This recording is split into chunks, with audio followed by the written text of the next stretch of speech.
Most coaches stay broke, and here's why. After working with almost 20,000 coaches and course creators over the last 15 years, I've seen 6 common mistakes coaches make that keep them broke. Avoid these mistakes and you'll have more freedom, fulfillment, and financial abundance. The first mistake coaches make is having a bad offer. They know what they do, but they can't clearly explain what you get from working with them. Here's what I mean. Ask most coaches what they do, and you'll hear something like, I'm a life coach. I help people reach their potential. I work with entrepreneurs who feel stuck. And those statements feel meaningful to the coach saying them, but to a potential client, it's just a vague statement that leaves them thinking, okay, but what do you actually do? Here's why. A potential client isn't searching for a life coach. They're searching for a solution to a specific painful problem they have right now. They're Googling, how do I stop fighting with my husband every night? Or how do I get my first 3 clients this month? Or how do I lose the 20 pounds after childbirth? They have a specific problem. And if your offer doesn't speak directly to that problem, they scroll right past you. If they can't instantly connect what you do to their specific pain, they won't feel compelled to pay attention. Every successful offer solves a problem, a specific, urgent, this is keeping me up at night problem. Here's how you fix a vague offer. Get crystal clear on what I call your big 3. Number 1, the specific problem you solve. Number 2, the specific solution you provide. And number 3, the specific result your client walks away with. And I'm not talking surface level here. I'm talking about the kind of specificity that makes someone say, wait, that's exactly what I'm dealing with. Here's a test I give to every coach I work with. Could you film the result you promise? Better wellness. You can't film that. But your client getting off their blood pressure medication after 90 days, you can film that. If you can't film the finish line, your offer isn't specific enough yet. The other question to ask yourself is this: what urgent problem or need does my ideal client have that would lead them directly into my work? When you can answer that with one clear, precise sentence, that sentence becomes the foundation for everything. It becomes your social media bio, your sales page, your pitch, and it becomes the thing that makes the right person lean forward and say, yes, that's me. I lived this firsthand. My first business was building websites for entrepreneurs. When people asked what I did, I said, I build websites, and nobody cared. But when I stopped saying I build websites and I started saying I help entrepreneurs translate who they are into a powerful online presence that attracts premium clients, everything changed. Same work, completely different response, because suddenly the right people could see themselves in what I was offering. Your offer isn't about what you do, it's about what your client gets. Get that distinction right, and you'll never struggle to explain your offer again. Hey, real quick, if you're watching this and you're thinking, I want help putting all of this together with someone who's done this thousands of times, I want to invite you to book a business accelerator call with my team. We'll look at where you are right now, where you want to go, and figure out together if we can help you get there faster. The link to book your call is in the description below. All right, let's get into mistake number 2, not having a signature system. A step-by-step process that takes a client from where they are right now to the result they came to you for. Here's what happens without one. A client signs up to work with you. They're excited and hopeful, then week 1 comes around. You have a great call, it feels good. Week 2, another good call, but they're starting to wonder, where is this going? Week 4, they're starting to feel lost, not because you're bad at coaching, but because they can't see the map. This is the headlights in the fog problem. You can only see a foot or 2 ahead. You know you're moving, but you don't know how far you've come or how far you have to go. And that foggy feeling, it breaks confidence. Their confidence in you and confidence in their ability to get a result. Here's what you need in a signature system: a specific, branded, repeatable process that visually maps out the entire client journey, from their starting problem all the way to mission accomplished. This system answers 3 questions your client is always wondering. Where am I right now? What are the major steps along the way? And how do I know when I've made it? When you can answer all 3 with a clear, mapped out process, You give your client something incredibly powerful: certainty. And certainty is what gets people to show up, do the work, and get results. Here's the other thing a signature system does for you. It positions you as the only coach who does it this specific way. You stop being just another coach. You become the coach who has a specific method to solve their specific problem. Give them a map, name the journey, and watch your results and your reputation transform. Once you have a signature system in place, it makes it easy to fix mistake number 3. Mistake number 3 is underpricing your services. Most coaches charge rock bottom prices because they don't feel experienced enough yet. They think, who am I to charge that much? So they compare themselves to every other coach out there and race to be the cheapest option. And underneath all of it is one core belief that will keep you broke forever. You think your price is about you. But most coaches don't know that yet. So they set their prices based on how they feel about themselves. Here's what that costs you. Low prices don't just mean less money. Low prices attract clients with no skin in the game. Clients who don't show up prepared, clients who don't do the work, and clients who don't get results. And then you start questioning your ability, when the real problem was never your coaching, it was the price. Here's your new mindset about pricing. It's not about you, it's about your client and the value of the transformation you create in their life. The faster you take your sense of self-worth out of the equation, the faster you can charge what you're actually worth. So instead of asking, what do I deserve to charge? Start asking, what is this result actually worth to my client? Think about it this way. If you help someone build a business that generates an extra $10,000 a month, what's that worth to them over a year? If you help a married couple reignite their marriage and avoid divorce, what's that worth? The value of the transformation will always far outweigh the price of your coaching. And here's where mistakes 1 and 2 connect directly to this. When you have a crystal clear offer with a specific result, it's easy to justify a premium price. When you have a signature system that maps the exact journey, clients can see the value before they even start. The clarity in your offer and process is what gives you the permission to charge more. Because now clients aren't paying for coaching sessions. They're paying for a specific transformation with a clear path to get there. Mistake number 4 is staying in preparation mode. You know what preparation mode looks like. It looks like spending 3 weeks choosing the perfect logo.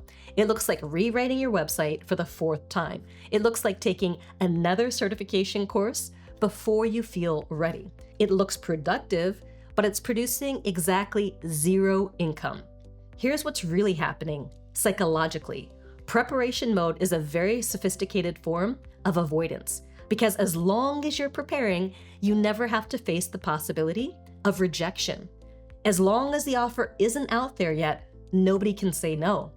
So the brain convinces you that more preparation is responsible and professional, when the truth is it's a very comfortable way to hide. Here's a motto to live by that will get you out of hiding. Done is better than perfect. The only way to know what your clients actually need is to get out there and start having conversations. Here's all you actually need to start: a social media bio that clearly says who you help, how you help them, and how they can book a call with you. That's it. And that should take you less than a single day to put together.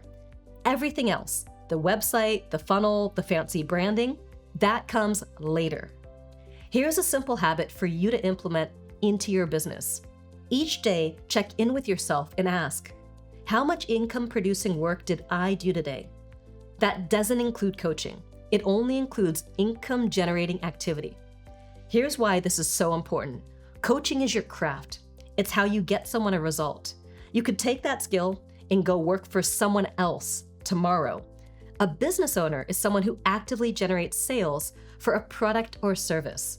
The moment you start tracking income-producing activity, you stop thinking like a coach and start becoming a business owner. Mistake 5 is expecting a marketing participation trophy. Most coaches will decide to start a coaching business. They create a mediocre offer, they go to YouTube to learn how to get a client. Someone will tell them to start sending emails. So they kind of do it for a week, get no response, and quit. They go back to YouTube to learn how to get a client. Someone tells them to start posting and DMing people on Facebook. So again, they kind of do it for a week, get no response, and quit. They repeat this cycle for months, finally get a sales call, and the prospect doesn't buy. And with their vast business knowledge and experience, they conclude that their business is different and what they're doing doesn't work.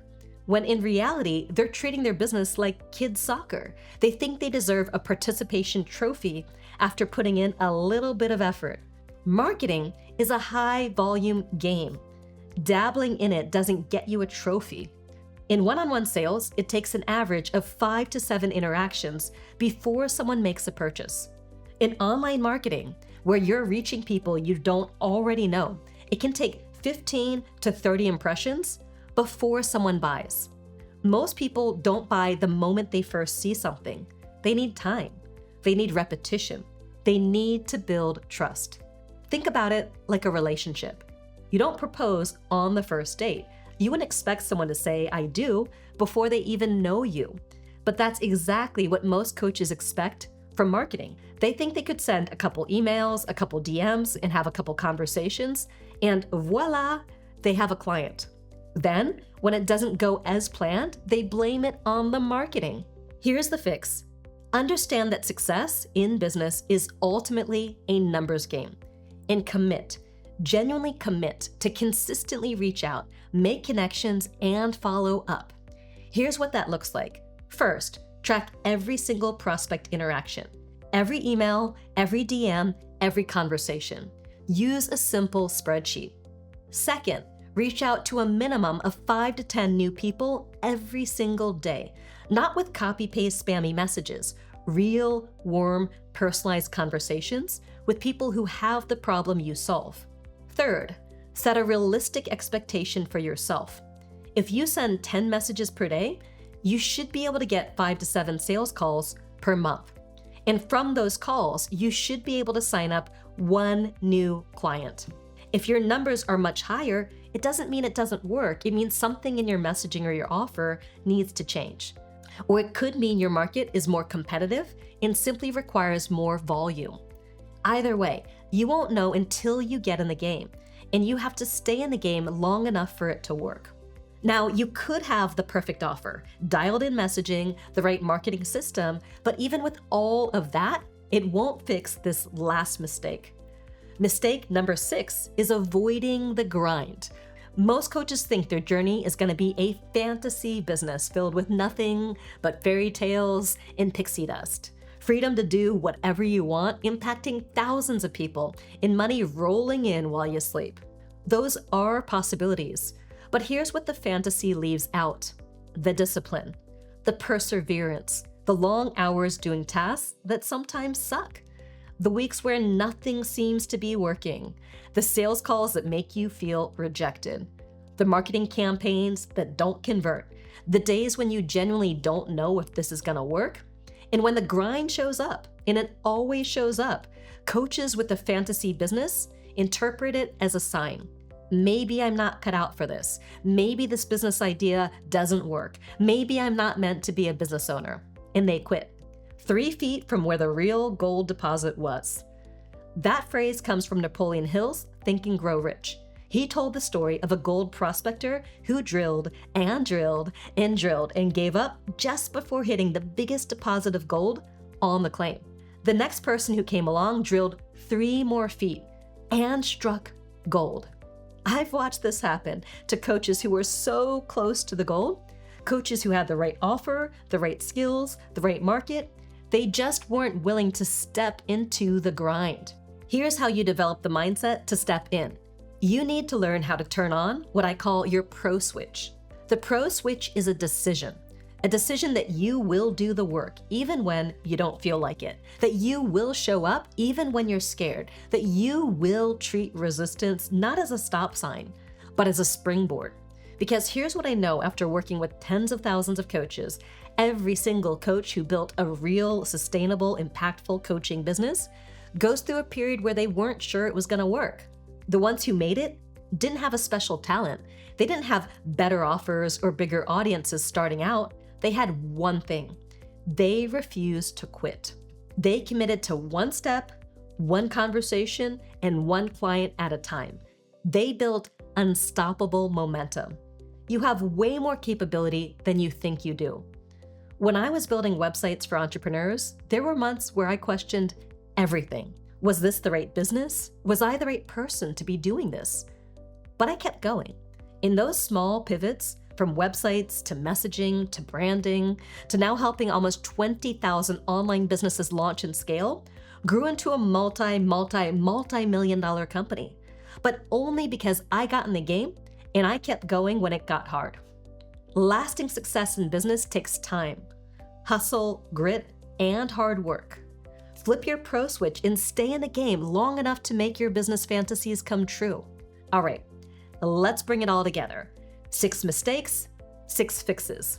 Mistake 1, a bad offer. The fix, define your big 3, problem, solution, result. Make it specific enough to film. Mistake 2, no signature system. The fix, create a branded step-by-step process that maps the full client journey and gives your clients certainty. Mistake 3, underpricing. The fix, stop pricing based on how you feel about yourself. Price based on the value of the transformation you deliver. Mistake 4, preparation mode. The fix, done is better than perfect. Start with a simple bio and a clear offer. Talk to real people today. Mistake 5, expecting a marketing participation trophy. The fix, understand the numbers game. Stay consistent, track everything, and stay in the game long enough for the game to work. And mistake number 6, avoiding the grind. The fix, flip your pro switch. Do the work even when you don't feel like it. The coaches who fix these 6 mistakes don't just make more money.